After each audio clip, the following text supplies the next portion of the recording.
नमस्कार, बहुत स्वागत है आप सभी का। आपके साथ में हूं नलिनी पांडे। गाजियाबाद में पुलिस टीम पर फायरिंग और पथराव में शहीद सिपाही के मामले में गिरफ्तार कुख्यात आरोपी कादिर के खिलाफ 16 से ज्यादा मुकदमे दर्ज हैं और मुजफ्फरनगर, गाजियाबाद, नोएडा में मुकदमे दर्ज हैं। चोरी, हत्या, लूट समेत अन्य गंभीर मुकदमे दर्ज हैं। कादिर के खिलाफ 7 मुकदमे मुजफ्फरनगर के नई मंडी थाने में दर्ज हैं। मुजफ्फरनगर के बुढ़ाना थाने, शाहपुर थाने में भी मुकदमे दर्ज हैं। गाजियाबाद में मसूरी थाने में हत्या का मुकदमा दर्ज है। नोएडा में फेज 3 में भी चोरी का मुकदमा दर्ज है। बड़ी खबर आपको बता रहे हैं। हम सबसे पहले उस आरोपी का घर दिखाते हैं। यह आरोपी का घर है कादिर, जिसे नोएडा पुलिस घर से हिरासत में लेकर कुछ दूरी पर चलती है। अगर बात करें तो ये दूरी 500 मीटर है। और थोड़ा सा आगे हम आपको दिखाते हैं तस्वीरों में, ये वही जगह है जहां पर नोएडा पुलिस की जीप को घेर लिया जाता है, पूरी पुलिस टीम को घेर लिया जाता है। और यहाँ देखिए, ये जो खून पड़ा हुआ है ये उसी सिपाही सौरभ का है। और इसी जगह पर सौरभ के गोली लगी थी, जहां उसे घायल अवस्था में अस्पताल की तरफ ले जाया गया था। और कादिर जो आरोपी है वह, उसके ऊपर 24 मुकदमे दर्ज है। लूट के मामले में वह वांछित चल रहा था। 1.5 माह पहले ही वह जेल से आया था। एक बड़ा हिस्ट्री शीटर है। और हमारे सहयोगी आरोपी के घर पहुंची, वहां जाकर पता चला कि फरार आरोपी का परिवार बिजली चोरी भी करने लग गया था। उसी आरोपी कादिर के घर पर मौजूद हैं। और सबसे बड़ी एक तस्वीर और दिखाते हैं। ये आरोपी का घर है। इसके घर पर देखिए कटिया डली हुई है। पहले खंबे से देखिए, वो ये जो तार है ये सीधा आया हुआ है। और ये कहीं ना कहीं ये आरोपी बिजली चोरी कर रहा था। देखिए घर की तस्वीर, जिसमें घर के अंदर हीटर भी लगा हुआ है। तो ये एक बड़ा अपराधी आरोपी है और ये कुख्यात आरोपी है। 1.5 महीने पहले ही जेल से छूट के आया था। ये एक बड़ा हिस्ट्री शीटर है जिसके ऊपर 24 मामले दर्ज हैं। नोएडा पुलिस पहुंची थी इस आरोपी को गिरफ्तार करने के लिए। ये उसके घर की तस्वीर है। इस समय आरोपी का जो परिवार है, पूरा का पूरा परिवार फरार है। ये नाहल गांव में दबिश देने के लिए नोएडा पुलिस पहुंचती है, जिसमें एक सिपाही सौरभ के गोली लग जाती है, जिसे आनंद फानंद में यशोदा अस्पताल में भर्ती कराया जाता है। गाजियाबाद में पुलिस टीम पर फायरिंग और पथराव में एक सिपाही शहीद हो गया। दरअसल गाजियाबाद में नोएडा पुलिस की एक टीम वांटेड आरोपी को पकड़ने के लिए गई थी, जहां पुलिस टीम पर फायरिंग और पथराव हो गया। गोली लगने से सिपाही सौरभ गोयल शहीद हो गए और 2-3 पुलिसकर्मी घायल हो गए। घायल पुलिसकर्मियों को अस्पताल में भर्ती कराया गया। पुलिस ने FIR दर्ज कर मामले की जांच शुरू कर दी है। रविवार को पुलिस को सूचना मिली कि लूट के मामले में वांछित चल रहा बदमाश कादिर उर्फ मंटा गाजियाबाद की मसूरी थाना क्षेत्र के नाहल गांव में छिपा है। जैसे पुलिस ने मसूरी इलाके में रेड करना शुरू किया, पुलिस टीम पर पथराव और फायरिंग की गई। वहीं पुलिस ने कार्रवाई करते हुए आरोपी कादिर को अरेस्ट कर लिया है। मौके पर भारी पुलिस फोर्स की तैनाती की गई। बता दें, पुलिस कार से सामान चोरी के मामले में कादिर को पकड़ने के लिए गई थी।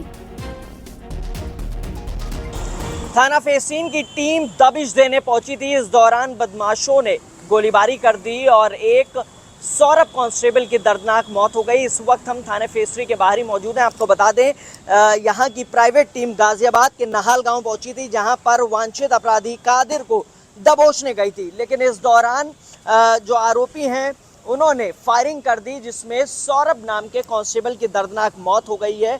गोली सिर पर लगी थी। फिलहाल आपको बता दें, इस वक्त हम थाने में मौजूद हैं और यहाँ पर जो पुलिसकर्मी हैं वो बेहद मायूस हैं और लगातार यहाँ पर SWAT टीम के भी अब अधिकारी पहुँचे हुए हैं, जांच पड़ताल कर रहे हैं।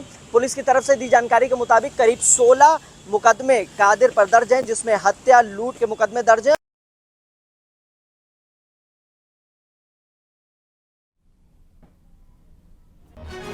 ये 3 तस्वीरें आप देख रहे हैं, जहां पर नाहल इलाके की घटना में केस दर्ज हुआ है। जांच जारी है। सिपाही को लेकर भी जानकारी मिल रही है कि वो शहीद हुए हैं। आरोपी कादिर को गिरफ्तार किया गया है। पुलिस अब मौके पर मौजूद है। चप्पे चप्पे पर पुलिस फोर्स तैनात है सुरक्षा के मद्देनजर। गौतम बुद्ध नगर के एक अच्छी सौरभ को गोली लग गई है, जिसे उसकी टीम के द्वारा यशोदा अस्पताल ले जाया गया है, जहां पर उसे डॉक्टर द्वारा मृत घोषित कर दिया गया है। ज्ञात हुआ है कि एक वांछित कादिर नामक नाहल का जो रहने वाला था, उसकी गिरफ्तारी के लिए वहां की टीम आई हुई थी। उसी दौरान ये घटना हुई है। इसमें ऐसा थाना फेज 3 गौतम बुद्ध नगर के उप निरीक्षक सचिन द्वारा एक तहरीर प्रदान की गई थाना मसूरी पर। समुचित धाराओं में उसके अनुसार अभियोग पंजीकृत कर लिया गया है। अन्य वैधानिक कार्रवाई की जा रही है। और गाजियाबाद में कार्रवाई के दौरान शहीद हुए सिपाही के परिवार का बयान आया है। मृतक सिपाही सौरभ के परिवार ने बदमाश के एनकाउंटर की मांग की है। तो यही चाह भाई उन्हें कड़ी सजा मिले, हमें न्याय मिले। कड़ी सजा में ऐसे क्या कड़ी सजा में मार दो ना, और कड़ी सजा हो, जो कर मारा मेरे अनुभवी मरे।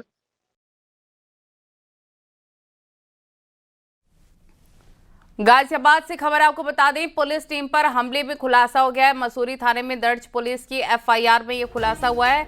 गिरफ्तार होते ही कादिर चिल्लाने लग गया था।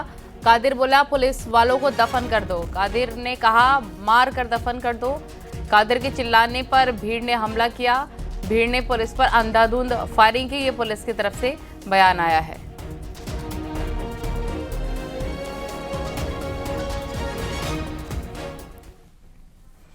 और नोएडा से आपको खबर बताएं कि शहीद सिपाही के परिजनों को आर्थिक मदद का ऐलान। शहीद के परिजनों को लगभग 75,16,000 की मदद।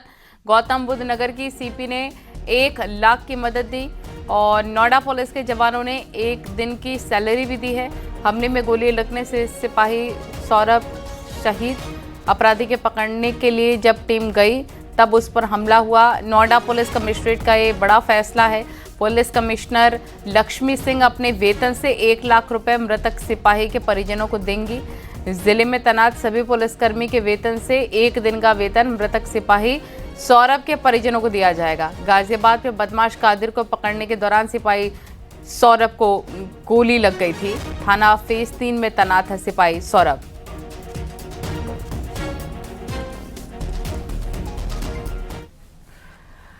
दिल्ली के ओखला में बुलडोजर एक्शन की तैयारी है। ओखला में यूपी के सिंचाई विभाग की जमीन पर कई साल से अवैध कब्जा है। अवैध तरीके से कब्जा कर तकरीबन 250 मकान और दुकान बन गए हैं। अवैध कब्जों को खाली करने के लिए 22 मई को नोटिस चस्पा किया गया था। नोटिस में खुद अतिक्रमण हटाने के लिए 15 दिन की मोहलत दी गई है। जमीन से खुद अतिक्रमण न हटाने पर कार्रवाई की चेतावनी भी दी गई है। बड़ी खबर आपको बता रखे हैं। मैं इस समय मौजूद हूं दिल्ली के ओखला के जामिया नगर में, जहां पर तमाम मकानों और दुकानों पर नोटिस चस्पा कर दी गई कि उनकी ये ज़मीन सिंचाई विभाग की है, जिस पर अतिक्रमण करके मकान व दुकानें बनाई गई हैं। ऐसा होते ही मोहल्ले में लोगों के अंदर दहशत फैल गई है, क्योंकि उनका दावा है कि वो यहाँ पर वर्षों से रह रहे थे। आइए हम आपको दिखाते हैं कि किस तरीके की अब तक यहाँ पे कार्रवाई की गई है। आप देख सकते हैं कैमरे की तस्वीर में, ये मकान है जहाँ पे रेड क्रॉस का निशान बनाया गया है। इसके अलावा ऐसे ही मकानों पर नोटिस चस्पा की गई हैं, लेकिन इनको फाड़ दिया गया है। आप देख सकते हैं यहाँ पे नोटिस चस्पा थी, जिस पर 15 दिनों का अल्टीमेटम दिया गया था कि ये मकान अतिक्रमण करके सरकारी भूमि पर बनाए गए हैं, लिहाजा 15 दिनों में खुद मकान को हटा लें, उसको ढहा दें या फिर कार्रवाई के लिए तैयार रहें। ऐसे ही यहाँ पे तमाम लोग। और दिल्ली से खबर, जहां पर यूपी के सिंचाई विभाग की जमीन को कब्जा मुक्त कराया जा रहा है। दरअसल दिल्ली में यूपी सिंचाई विभाग की 1007 हेक्टेयर जमीन है। इसमें लगभग 22.81 हेक्टेयर जमीन पर अवैध कब्जा है। अभी तक लगभग 4 हेक्टेयर से ज़्यादा ज़मीन अतिक्रमण मुक्त हो चुकी है। हालांकि 18 हेक्टेयर ज़मीन पर अभी भी अवैध कब्जा है। ये ज़मीन ओखला, जौहरी फार्म, मदनपुर खादर, ओखला विहार, बाटला हाउस, ओखला नई बस्ती में है। 14 मई से चली कार्रवाई में जैदपुर में कुछ ज़मीन खाली कराई गई। वहीं पर मदनपुर खादर में 500 वर्ग मीटर ज़मीन खाली कराई गई। ये ज़मीनें साल 1872 से लेकर 1879 तक यूपी सिंचाई विभाग ने रजिस्टर्ड कराई थी।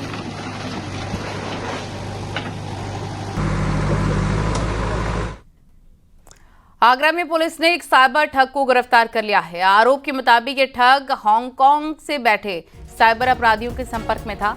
हांगकांग के बैठे लोगों के आदेश मिलने पर ये लोगों को डिजिटली अरेस्ट कर लिया करता था और फिर इनसे ठगी करता था। इसके बाद ठग को पैसे मिलते थे। बता दें कि बीते दिनों आगरा के एक महिला को डिजिटल अरेस्ट कर 16,20,000 रुपए की ठगी गई थी।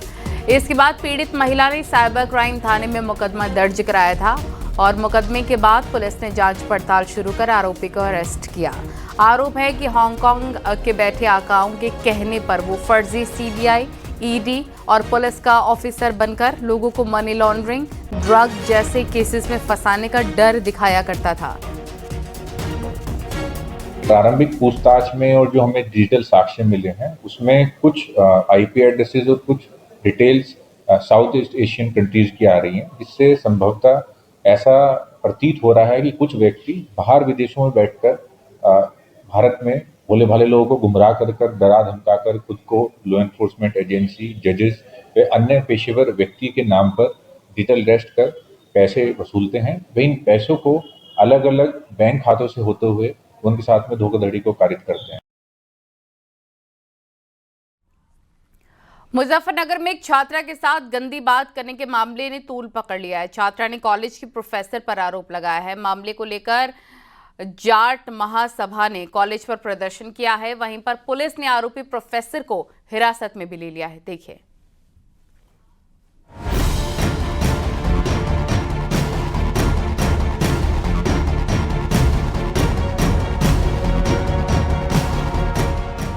मुजफ्फरनगर में एक टीचर द्वारा छात्रा के साथ गंदी बात करने का मामला सामने आया है। छात्रा की शिकायत पर शनिवार को परिजनों ने जाट महासभा के कार्यकर्ताओं के साथ कॉलेज में पहुंचकर जमकर हंगामा किया।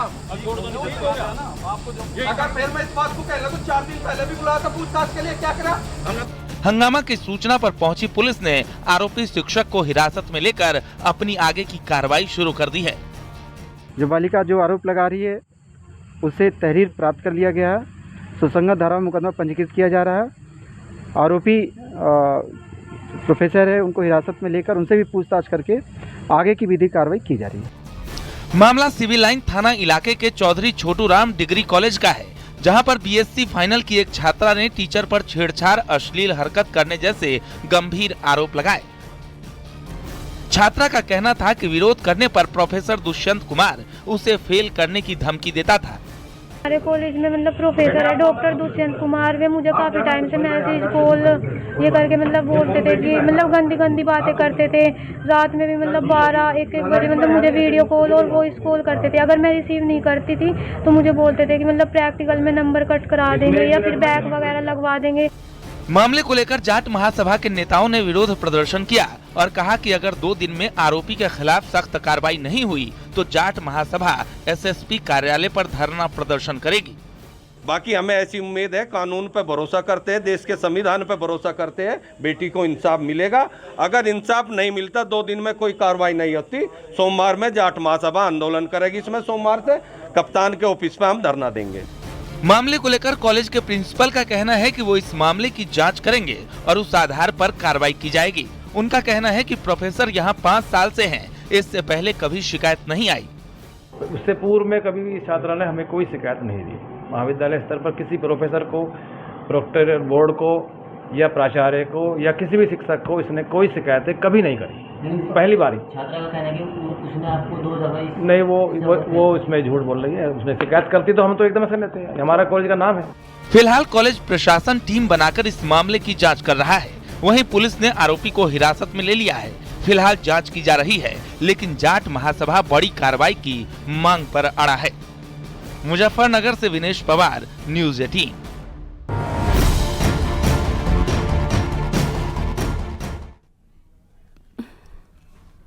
एसटीएफ ने कौशाम्बी से 50,000 के नामी शिव बाबू मौर्य को अरेस्ट कर लिया है। आरोप के मुताबिक उसने 13 साल के बच्चे को अगवा कर लिया था और फिरौती की मांग कर रहा था। 3 आरोपी पहले ही अरेस्ट हो चुके हैं, जेल भेजे जा चुके हैं।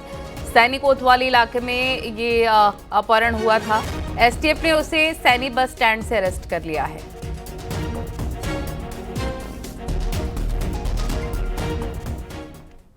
आगे बढ़ेंगे। सोनभद्र में पुलिस ने 2 तस्करों को गिरफ्तार कर लिया है। इनके पास से 50 लाख रुपए की हेरोइन बरामद हो गई है।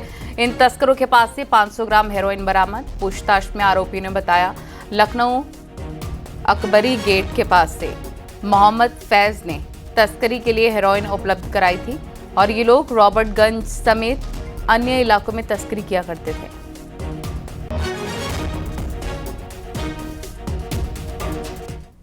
और बांदा में एक लड़के ने सुसाइड कर लिया है। छात्र ने छोटी बहन के कपड़े पहने और श्रृंगार कर कमरे में फंदा लगाकर जान दे दी। यह घटना के वक्त परिवार के लोग बड़े बेटे की शादी में गए थे और वो घर की रखवाली के लिए रुक गया था।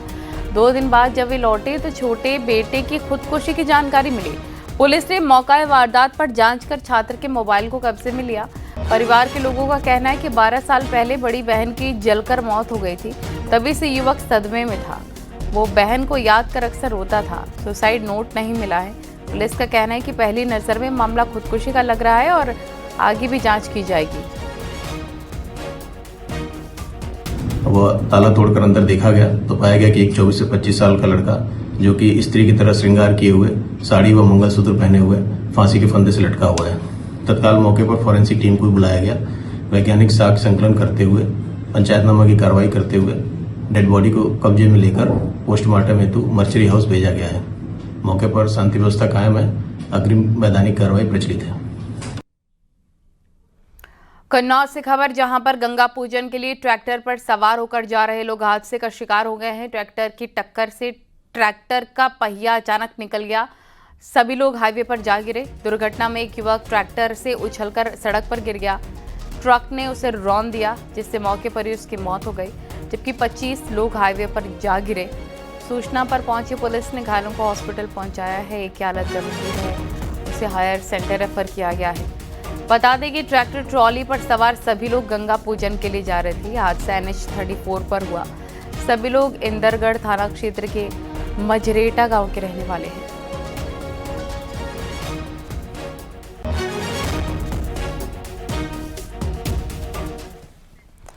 सीतापुर में कोल्ड ड्रिंक का विवाद इतना बढ़ गया, एक शख्स की हत्या कर दी गई। पुलिस के मुताबिक शिवम और उमेश में 3 दिन पहले कोल्ड ड्रिंक को लेकर विवाद हो गया था, जिसके बाद शिवम अपने साथियों के साथ उमेश के घर पर आ धमका और लाठी डंडों से पीटकर उसकी हत्या कर दी। देखिए।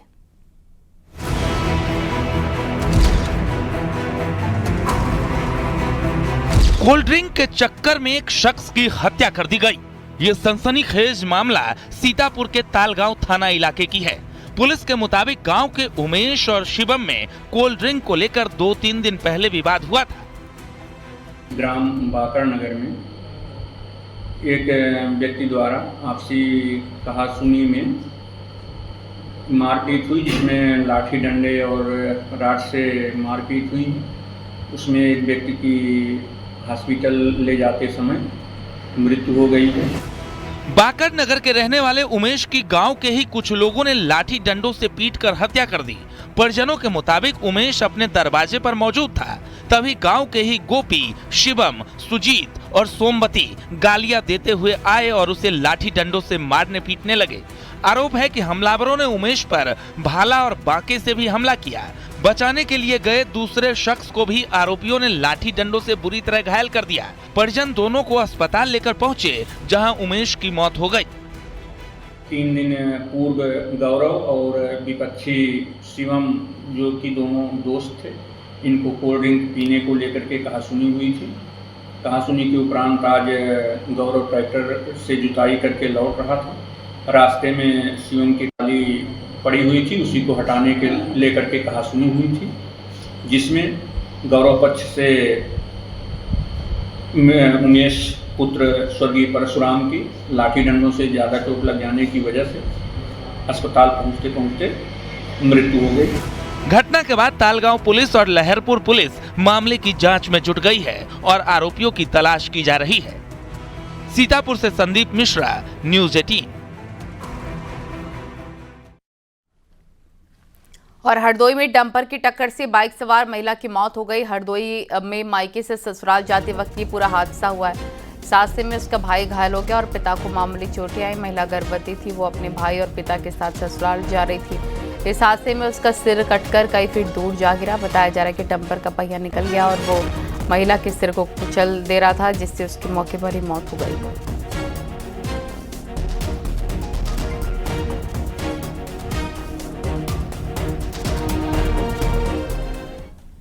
बांदा में रेप और अपहरण के आरोपी की संदिग्ध हालत में मौत हो गई। परिजनों का कहना है कि रेप के कुछ लोगों ने उसे जहर खिलाया है, जिससे उसकी मौत हुई है। परिजनों ने कोतवाली पुलिस पर रुपए नहीं देने पर फर्जी केस में फंसाने का आरोप लगाते हुए कार्रवाई की मांग की। बताया जा रहा है कि 11 मई को एक लड़की अपने घर से भाग गई थी। इस मामले में पीड़ित पक्ष ने युवक के खिलाफ अपहरण और रेप का मुकदमा दर्ज किया। पुलिस अब आगे की तफ्तीश कर रही है। परिजनों के द्वारा उसको CHC नरैनी ले जाया गया। बाद में मेडिकल कॉलेज में उपचार के दौरान उसकी मृत्यु हो गई है। पंचनामा और पोस्टमार्टम की कार्रवाई की जा रही है। इस संबंध में स्पष्ट करना है कि थाना नरैनी में ही एक बालिका के अपहरण और दुष्कर्म के एक अभियोग में विवेचना से प्राप्त साक्ष्यों के आधार पर पुलिस के द्वारा 2 अभियुक्तों को जेल भेजा गया था। पीड़िता ने माननीय न्यायालय में जो कलमबंद बयान दिए थे, उसमें इस युवक का नाम भी बताया था, जिसके संबंध में विवेचना की जा रही है। अमरोहा में एक बुजुर्ग ने दूसरी शादी नहीं होने पर सुसाइड कर लिया। बुजुर्ग ने अपने ऊपर पेट्रोल छिड़ककर आत्महत्या कर ली है और उसने सुसाइड नोट भी छोड़ा है। बताया जा रहा है कि बुजुर्ग दूसरी शादी करना चाहते थे, लेकिन उनके चारों बेटों ने पिता की दूसरी शादी का विरोध किया, जिससे वो मानसिक रूप से परेशान चल रहे थे। उनका शव खेत में जली हुई हालत में मिला। पुलिस ने मौके पर पहुंचकर जांच पड़ताल शुरू की है। एक सुसाइड नोट और एक बोतल बरामद हुई है, जिसमें एक ज्वलनशील पदार्थ प्रतीत हो रहा है। मृतक की पहचान धर्मपाल सनाफ स्वर्गीय शिवचरण निवासी ग्राम महेसरा थाना रजबपुर के रूप में की गई है। प्रथम दृष्टया सुसाइड नोट के आधार पर मामला पारिवारिक कलह का सामने आ रहा है। PM के लिए डेड बॉडी को भेज दिया गया है और अग्रिम विधिक कार्रवाई की जा रही है। झांसी के रक्सा थाना क्षेत्र में एक अज्ञात व्यक्ति का शव मिला है। सूचना मिलने पर मौके पर पहुंची पुलिस ने शव को कब्जे में लिया। पुलिस अधिकारियों का कहना है कि जिस जगह शव पड़ा था वहां पर शराब की बोतलें भी पड़ी हुई नजर आई हैं। आशंका है कि शराब पार्टी के दौरान युवक का अपने साथियों से विवाद हो गया होगा, जिससे उसकी मौत हो गई। एक अज्ञात शव मिला है, जिसकी उम्र करीब 40 वर्ष लग रही है, जो प्रथम दृष्टया मजदूर लग रहा है। शव के आसपास में शराब की बोतलें तथा सिगरेट मिले हुए हैं। ऐसा प्रतीत हो रहा है कि शराब पीने के दौरान झगड़ा हुआ है, जिससे वजह से इसकी चोटें आई हैं, जिससे मृत्यु हुई है। सभी सक्षम अधिकारियों द्वारा घटनास्थल का निरीक्षण कर लिया गया है। शव के शिनाख्त कराने का प्रयास किया जा रहा है। जियो एयर फाइबर ने उत्तराखंड में अपने पांव जमा लिए हैं। ट्राई की हालिया रिपोर्ट के मुताबिक मार्च में उत्तराखंड समेत टेलीकॉम की यूपी वेस्ट सर्किल में जियो एयर फाइबर के 3,54,000 ग्राहक थे। रिलायंस जियो के मुताबिक कंपनी जियो एयर फाइबर सर्विस ऐसे सभी घरों और व्यवसायों को जोड़ने के लिए लाई थी जहां पर लास्ट माइल कनेक्टिविटी की समस्या है। बता दें कि रिलायंस जियो ने मार्च में लगभग 1,38,000 कस्टमर्स कनेक्ट किए थे। उत्तराखंड की कौसानी, कैंची धाम, बद्रीनाथ धाम, गंगोत्री धाम, जानकी चट्टी, त्यूड़ी, गैरसैंण, लोहागंज, ग्वालधाम और माड़ा, औली, हेलंग, मुक्कुमठ, गौरीकुंड और गुप्तकाशी जैसे कई दूरस्थ क्षेत्रों तक जियो एयर फाइबर सेवाएं पहुंचा चुका है। जियो एयर फाइबर 800 से ज़्यादा डिजिटल टीवी चैनल, 15 से ज़्यादा OTT apps, unlimited wifi, smart home services और हाई स्पीड ब्रॉडबैंड के साथ विश्व स्तरीय लेटेस्ट होम एंटरटेनमेंट मुहैया कराता है। ट्राई के मुताबिक FWA के कुल 3,98,000 ग्राहक हैं और 88% मार्केट पर रिलायंस जियो का कब्जा है। एयरटेल 44,000 के करीब ग्राहकों के साथ सर्किल में दूसरे नंबर पर है।